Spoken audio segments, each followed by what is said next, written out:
On behalf of Crosscheck Media and Biz Talk Today TV, welcome everyone to Hatfield Economics. I am your host, Todd Schoenberger. Joining me as he does every week at this time is Jay Hatfield. He is the CEO of Infrastructure Capital Management as well as the CIO of ICAP ETFs. Jay, lots of breaking news since we last had a show last week. We heard from the White House about the deal with Iran, and obviously that's the reopening of the strait, and then obviously that's helping oil prices right now. You actually were one of, I would say, the more optimistic ones that were out there on Wall Street predicting the price of West Texas Intermediate to dip below 70. We see this thing falling apart right now, right in front of our eyes. How low is oil going to go?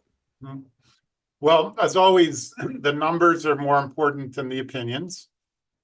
We have been doing global oil research for at least 10 years since we started AMZA, our pipeline fund, because it's less critical now because thankfully, pipelines have disconnected from oil prices.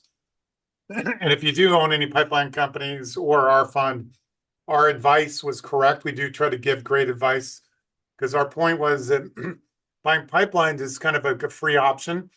They do really well if the war continues, but they don't unhinge if the war ends. So like I'm looking at our fund down like 34 basis points today.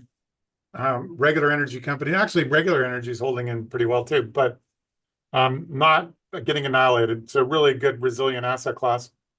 But I'm not sure why people were so, thought oil would be higher for longer. Inventories are down. So they're down 175 million barrels, which is, and they're normally at 2.8 billion. So that's not percentage-wise, that's not that big. It's like about 7%, I guess, doing the math quickly. So it's not as much as you'd think. That's the commercial barrels. And then, but our bullish case on oil, in other words, it going down, bullish case for the economy, was that OPEC would ramp to full production, which is about 32 million barrels, normally about 28. You'd have 4 million barrels excess, and that would quickly burn through that shortage in inventory within a month. And then the final point, probably actually what's really going on, is that commodities trade with momentum. Once they start going down, they just go down. So I'm not sure everybody's doing the exact same math we are and saying, oh my God, I got to sell oil. But they just look at the screen and go like, it's like down 6.8%, down like $15 and not long. And they're like, guess what? The most likely thing tomorrow, it's going to go lower, regardless, even if you disagree with the numbers. And so why do we obsess so much about this?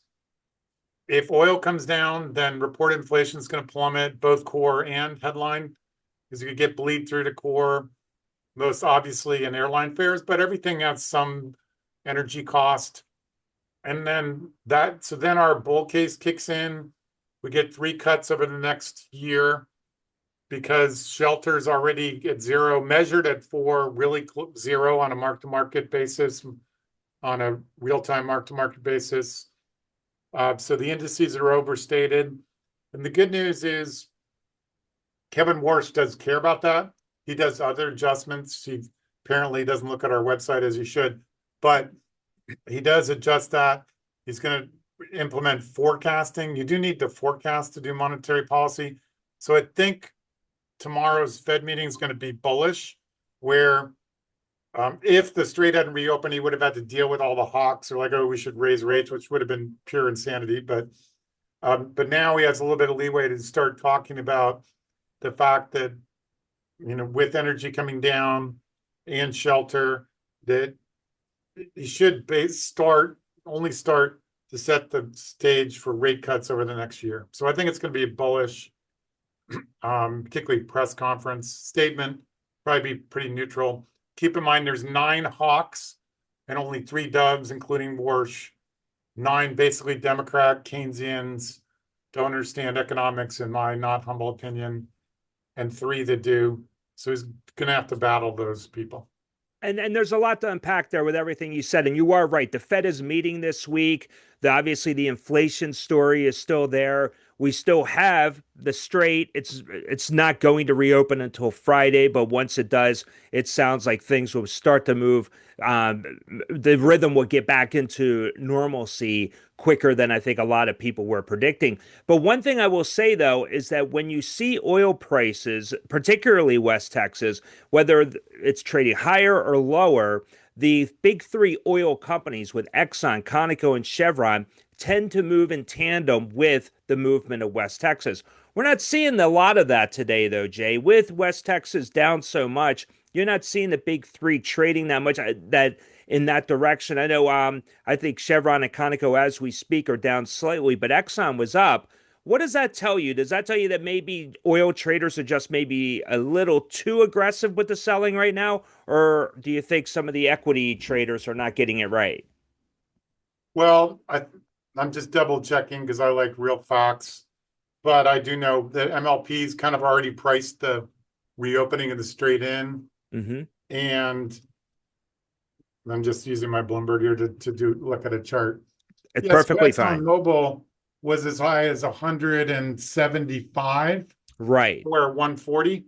So the energy stocks kind of led the energy prices, and they started to anticipate, because so one reason why it's been really easy to trade the market over the last 3 days is everybody was really skeptical. Like they kind of missed the fact, and I would recommend adopting this. If there's kind of news and it's super specific, it's unlikely to be untrue. Like if there's a rumor Dominion Energy is going to be bought by Nextera at $90 a share, chances of that being complete fantasy are not true.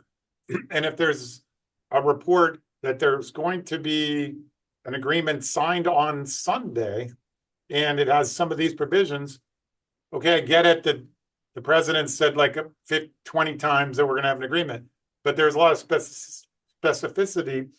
So, it was easy to buy the futures and get long and short oil, but there's been enough of that so that these energy companies have anticipated that. Companies like Energy Transfer are off like a full buck, still really good value. And I just looked at the crack spreads while we're talking too. So Mm-hmm. crack spreads are the profitability of refining. Mm-hmm. And so big integrated oil companies have a ton of refining. Crack spreads are still super high and likely to be like heating oils, like a 57 crack. It's normally like 30. Mm-hmm. So refining is likely to be profitable for quite a while because there was some damage to refineries. Mm-hmm. There's a shortage of supply. So oil can go down, but cracks can remain. So integrated oil companies are better than the pure energy companies. Okay. And like the XLE is really, really heavy on the big integrateds. And I'm looking at my screen. Some of the more pure play energy companies are down a fair amount, and it's only really the integrateds that are holding up better. So it's already priced in as kind of a long-winded way of saying it was already priced in. No, I understand. So part of that with higher oil prices that we saw over the last couple of months is obviously it results in higher inflation. We saw hotter numbers in CPI as well as in PPI. You have a Fed that's meeting this week. Clearly, the number one narrative has to be about inflation, how it's still piping hot. So, what does that mean now? Does the Fed take this into account that the Strait is reopening? We are now going, it's almost an absolute that we will start seeing inflation numbers start drifting lower. Are you at all concerned, though, that they're not going to drift low enough for the Fed to really warrant them to actually continue with their easing cycle? Well, I do think there's going to be a delay. It's really lucky that this occurred before the Fed meeting because you have 9 FOMC members who are hawks. They're mostly Keynesian Democrats who worry about expectations theory inflation. I won't get into it, but that's incredibly inaccurate. And this notion that if oil's up, you have this wage price spiral. So he was going to have to, that would be incredibly stupid to raise rates, but now that's kind of obvious because, what goes up can come down. And so it's going to be easy to not have any dialogue about cuts. But we even think that with this plunge in oil, And a lot of people, like I said, did not predict this crazily, in my opinion. They're probably not good oil traders, but it's going to be even some opening for him. He does have to bring the committee along with him. It won't be in the statement, but when it gets to the press conference, I think he'll start preambling the notion that when energy comes out, you have tariffs coming out of inflation, normalization of shelter, that he'll start to set the table for cuts. We think it'll take a whole year to get 3 because he does have to drag all these hawks along with him. Unfortunately, didn't get rid of Powell, so it could have been 4 doves and 5 and 8 hawks, but we're stuck with Powell because of that stupid prosecution. So it's going to take a while. We're going to need real inflation data. They're not going to just allow the Fed chair to forecast it as they should, but they're not going to. So we're sticking to our 3 cuts, and that's why we're bullish about the stock market as well. And you're predicting 3 cuts over the next rolling 12-month period. Now, what happens, though, if inflation doesn't come close to that 2% Fed target? I mean, are you worried that you might have to trim your forecast back, or is the Fed just getting it wrong? Well, if you look historically, there's only 2 drivers of inflation. The money supply, which is negative. Keep in mind, it was up 70% during the pandemic. During the 70s, money supply grew 10% a year. During the 70s, oil went up 1,200%. So most investors, and this is why we have a big advantage over most investors, have this totally, and by the way, a whole bunch of professional economists, they have these irrational fears that inflation will suddenly reappear and even accelerate when it never does. And so we're 100% confident because oil's coming down and the money supply is negative. It's not just like growing 3-4% a year like it normally does. It's growing negative 4%, highly deflationary. And if you look on our website, we adjust the indices for this horrible measure of shelter they use and financial services, but that's not important. PCE core is already below 2, CPI is at 1.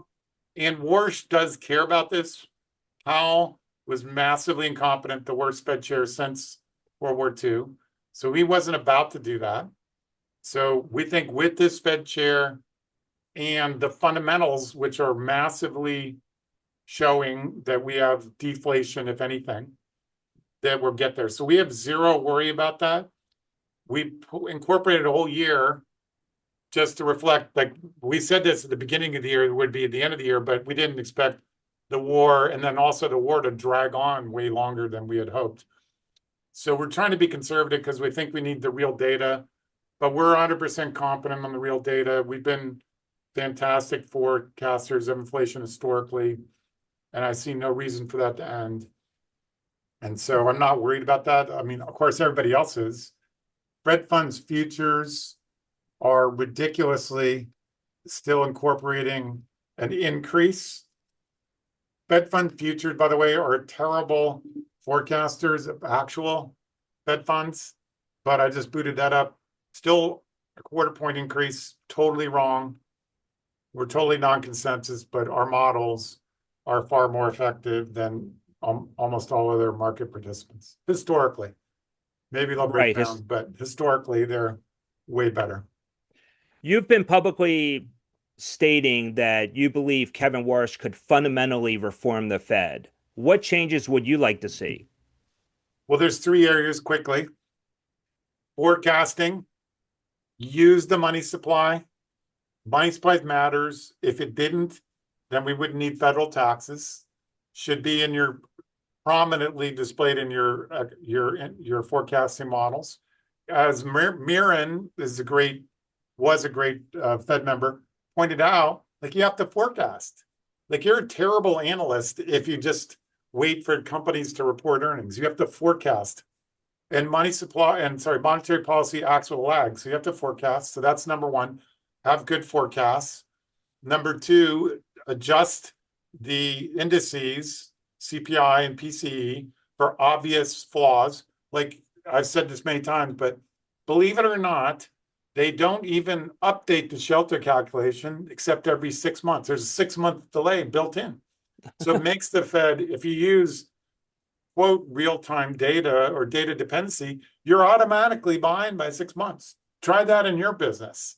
If you'd like work on things that you should have done 6 months ago, see how long you stay in business. Right. So reform the indices. And then the last one he's probably not going to do, which is 2% is too low. Data on our website, 3 to 4% is when the real economy is much more, grows at much higher rates. So the target's way too low. He might implicitly loosen up the target by just saying, well, we're going to get to 2, so we'll cut before that. But he should change the target to at least 2 to 3, if not 2 to 4. Also, it's dumb to be super precise because, like I said, you have lags. So you have to forecast and say, well, in a year, inflation will be at 2. So I think there'll be a little bit of loosening on the 2 because this Fed under Powell was wrong all the time, every single time, always wrong, always behind the curve. And when you're behind the curve by a year, you're basically always wrong. So I'm optimistic he'll figure this out.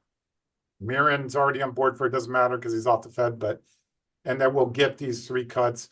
And last point, sure most of you know the Hatfield rule, and you can now put that in Gemini and it'll spit out what the rule is. When housing starts to go below 1 point, if you repeat things often enough, all of a sudden they become true because AI goes and looks it up.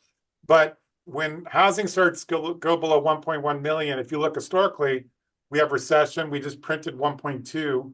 The only reason we don't have recession is because the AI boom. But the interest rate sensitive portion of the economy is in recession. The Fed needs to cut rates.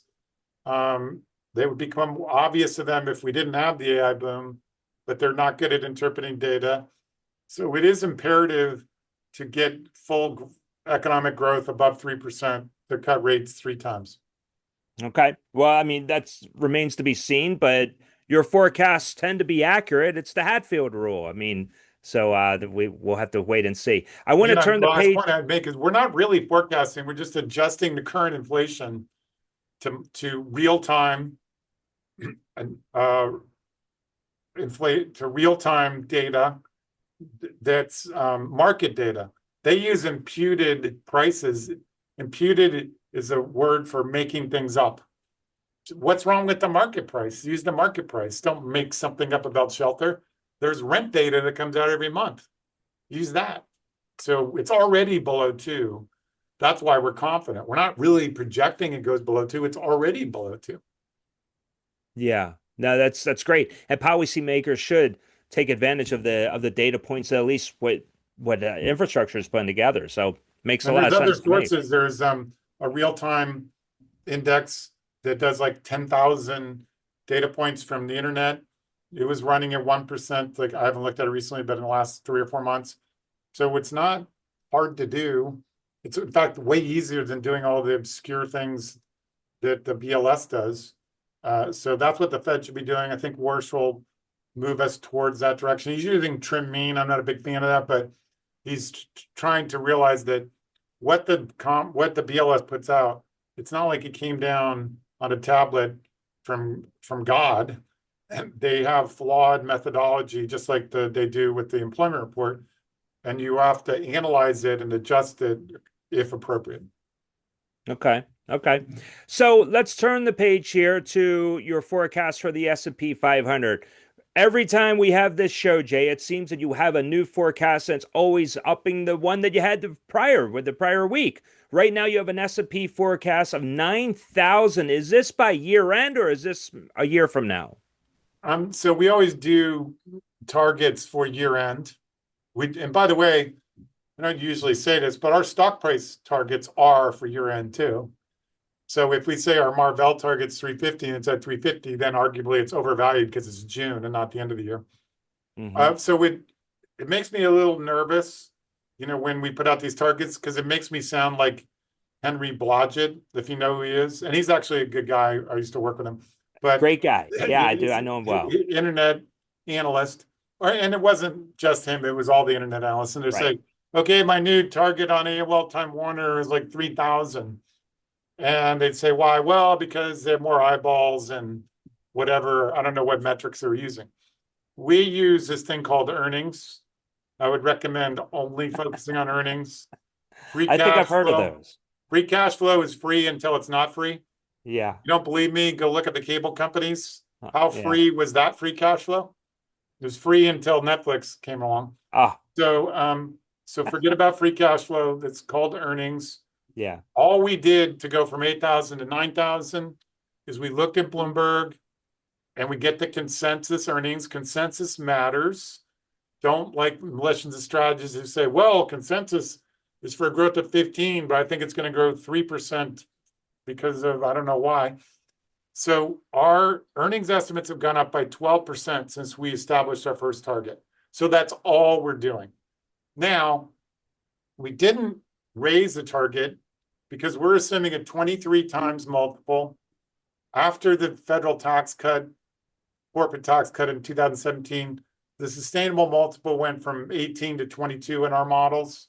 But if rates are quite low, like below 4, you can just, and also you have high growth like you do with AI, you can justify a 23 multiple. So we weren't going to get to 23 with oil at $90, but I think we could go to $55 if OPEC keeps going flat out and it doesn't look like the war is going to come back. We could easily get to 55. So rates are going to be pretty sticky. They're not really rallying that much. Like I said, there's still a rate increase. Boy, I am long Fed funds futures, so I'm predicting. So I put money. Great thing about economics versus politics, so you can put your money where your mouth is. And so we think the rates will go down, justify it 23 times. Even if they don't, before the pandemic, before the Strait reopened, been too many crises over the last 5 years. We were predicting even 8,200. So still upside, even if rates don't come down, but they're already creeping down. We did not expect them to plummet. And by the way, they didn't really go up that much. They didn't go up as much as Fed fund futures do. They normally track them exactly. So they'll be a little bit sticky going down. They'll grind down as we get good inflation reports. So don't be concerned if that forecast doesn't happen immediately. It's going to be like watching paint dry. But we're going to grind down to 4, and that'll set the stage for 9,000. And I'd say the risk is to the upside on that target. Just like our oil forecast is 70, all the risk is to the downside. And the reason is that every time I go on television or on this podcast, webinar, I have to go check because it goes up every day. Because these AI companies in particular are blowing it out, raising guidance. The demand is spectacular. So all the risk to the earnings estimates to the upside. So we're not, doing some stock promotion scheme. We're just updating our numbers for the data that is going up every day. Now, the oil and gas sector, as you know, it actually makes up almost 4% of the entire S&P 500. If oil does drop even lower, below 70, continues to move further lower, and it pulls those oil and gas companies down, will that impact your 9,000 target? It won't because of that 4% number. And I just looked at the multiple. So ExxonMobil's numbers already incorporate lower oil next year because their earnings are coming down, trading at 13 times. So it's already built in, is number one. Number two, when oil comes down, it's good for consumer cyclical. It's good for, which includes airlines being the most obvious. It's good for restaurant companies. So there's the kind of counter sectors that do better when oil comes down. Consumer spending's a little bit better. So there's offsets. So we're not concerned about that. Mostly for the reason you already mentioned is 4% of the index. If it was 50, then that would be a problem. I understand. And it is built in. That's what's good to have a Bloomberg because you can look and see that there's already a decline built into the estimates for energy pricing. Yes, and for the audience, it's a Bloomberg terminal. Most Wall Street professionals like Jay have access and are subscribers, and they have the terminals right on their desk. So instantaneous information. It's amazing. I want to ask you a question about Amazon. It's one of your biggest, strongest conviction plays right now, Jay. What is it that Wall Street's getting wrong about this when it comes to Amazon's earning power? Well, we changed that to SpaceX because now SpaceX is worth more than Amazon. Okay. And so like we just want to play. I'm just kidding. Like, Okay, you got a 50-day moving average on SpaceX yet? yeah, all we care about is momentum. So SpaceX has way more momentum. I know it has no earnings, but Elon Musk says it's going to have $1 trillion of revenue in 4 years. I'm sure that's going to be correct. So sell all of your Amazon. In fact, short Amazon, buy SpaceX. There you go. Totally kidding. What happened with Amazon? There's a short thesis that they're spending too much money on their web infrastructure business. Got down to 200. We strongly recommended it. Kind of went back to 270. We, as I mentioned before, 100% disagree with that short thesis. There are a lot of hedge funds that do believe this because we don't care about free cash flow.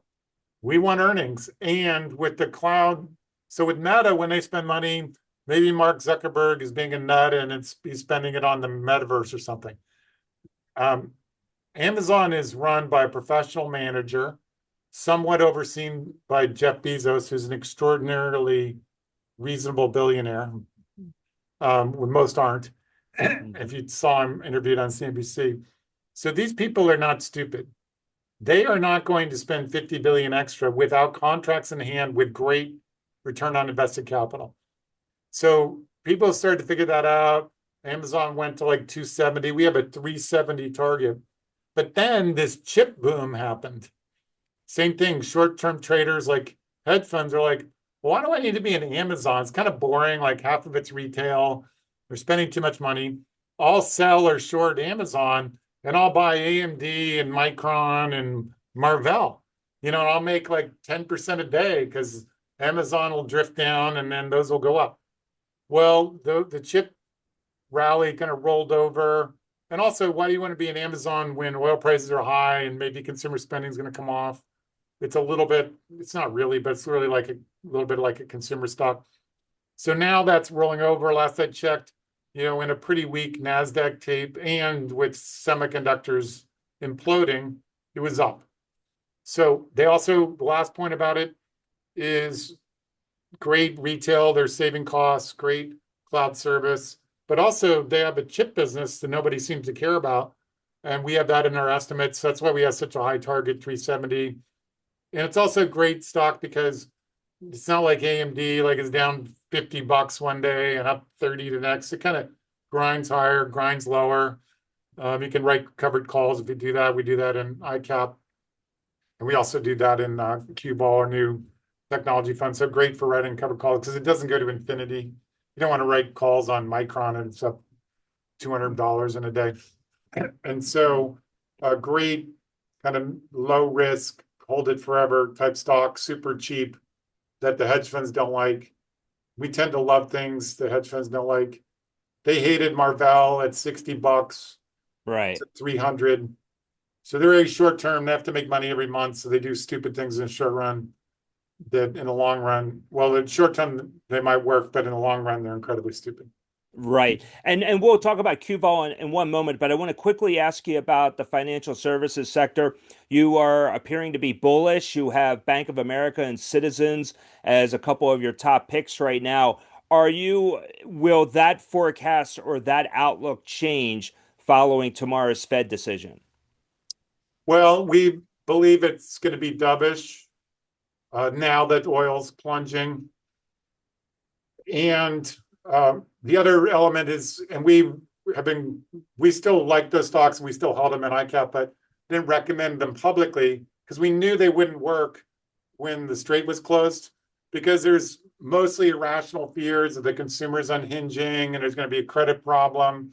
And there's no real catalyst because those stocks work best when there's lower rates, upward sloping yield curve, low defaults. So they're definitely a cyclical investment. We also like KKR, which everybody hates, but a super great company. But we knew those weren't going to work till the straight reopen. Now they are working. Like today, tech is getting annihilated, particularly chip stocks, and financials are working. So a great opening the straight and higher risk security financials or high beta stocks. And if we're right about, even close to right about 9,000, they're going to do really well. So financials are a good rotation if you're a little bit too long tech, because tech, when the straight reopens, tech was working before the straight reopen. So there will be, still do fine, but there are going to be bouts of times like today where people rotate in financials, maybe get out of their chip plays, but buy Amazon and Apple. So just be aware of that. But financials, great place to be with the straight reopening and oil prices plunging. And now with the QVOL for the audience out there, it's the ticker. Now that ETF, I'd imagine with this type of volatility that's taken place, particularly what we saw yesterday and today with the NASDAQ, I mean, how's it performing? It must be doing exceptionally well. It continues. So we have a panel and do your own work, but of all the relevant competitors, including the Qs itself. So the last thing in the world we want to do is generate income, but underperform the relevant index, because that's really stupid, because you could just invest in the index and sell it. So we want to beat the NASDAQ. The panels, we're beating about 4.5%. Two ways. We screen for valuation. So we do P to growth. That gets rid of the dogs of the DAC, which includes like Tesla, Kraft Heinz, companies that you wouldn't think you would get with the Qs and you don't want with the Qs, cable companies like Charter, other overvalued companies. And that's already worked really well. And then we don't blanket write calls on the index. We write them on stocks that might be stalled out. So like Broadcom went way down and hedge funds are picking on it. We think it's a little bit like Marvell, trades at 20 times, should trade at least at 30, if not 40 times. But everybody's going to hate it in the short run. Okay, we'll write some covered calls at much higher prices, pretty volatile stock. So it's important and very short term, so you get a lot of decay or theta. So we absolutely want to not just add income, but also alpha from writing calls. So no guarantees, but we've stacked the deck in our favor by trying to add value on both stock selection and call writing selection. So far, so good. Also, the NASDAQ's likely to do really well over time. We're in a pretty good position to not just pay our dollar dividend, but increase that over time. So it's my favorite fund. I'm adding it to it in my IRA. My IRA used to be 3/4 PFFA, but it's kicked out so much cash, and I bought other good things like ICAP, that now it's more like, I think, 60% PFFA. But Wow. want more QVOL, love that 12% yield, love that total return, love the double curation, love excluding the dogs of the DAC. Yeah, that's amazing. And I congratulate you and the team on that, because I know it's doing quite well for you and your investors. Finally, final question for you. I need to ask you about your proposal on, and this is regarding fiscal policy as far as removing income taxes for Americans earning $100,000 or less. Is that a realistic plan? I'm sure President Trump has heard your proposal on this. I mean, is it practical? Well, we do think so. We actually originally started talking about it when the tariffs were in full-blown implementation. Now, they're kind of coming and going with the different rulings. It'll cost about $400 billion. And it was something we thought of, along with other people. But Jeff Bezos also recommended it. And like I said, he's seems extremely reasonable person. But it's just kind of obvious that there's a lot of ways of collecting taxes in the US. The way we think you should do it is by taxing things that don't benefit economic growth. So we actually are in favor of the pied-à-terre tax in Manhattan. So tax luxury expenditures. So if you notice, the Democratic Socialists want to confiscate Elon Musk's wealth. But what they ignore is that he does spend money. He's the richest person in the world by far. But he mostly just keeps in his companies, which employ people, produce economic growth. Maybe they're a little bit overvalued, like they're more expensive than Amazon, as I was joking around about. But he's creating innovation. So don't tax his company. If he buys a yacht, tax that. So there's plenty of things to tax pollution, tax congestion, like we have in Midtown Manhattan, we have a congestion tax. So plenty of ways of taxing luxury consumption, wealthy people, but not their companies and not the way they're employing people. But it's tragic. It's hard. Obviously, if you're in Manhattan, it's nearly impossible. You're making $100,000, you're barely getting by. Why are they paying $30,000 in taxes? I learned this when I took my first job, making like $18,000. This is a while ago. $18,000. I was paying $6,000 in tax. Yeah, Couldn't believe it. We got to stop doing that. That's an abomination. Yeah, completely agree with you on that one. And we have reached out to the White House trying to get them on the show with you, to somebody, maybe Treasury Secretary Bessent. They can also address that topic as well. We'll see what happens, perhaps for a future show. Jay, we're going to leave it there. I know we went a little longer for the audience today, but they're getting a lot out of this. So I appreciate you taking time. And I know we'll be back again next Tuesday at 2:15 live. And but I do appreciate seeing you today. Great talk. Great show yet again. Thank you, Jay. So on behalf of Jay Hatfield, I am Todd Schoenberger. Thank you once again for joining us on Hatfield Economics. We'll catch you next time. Take care.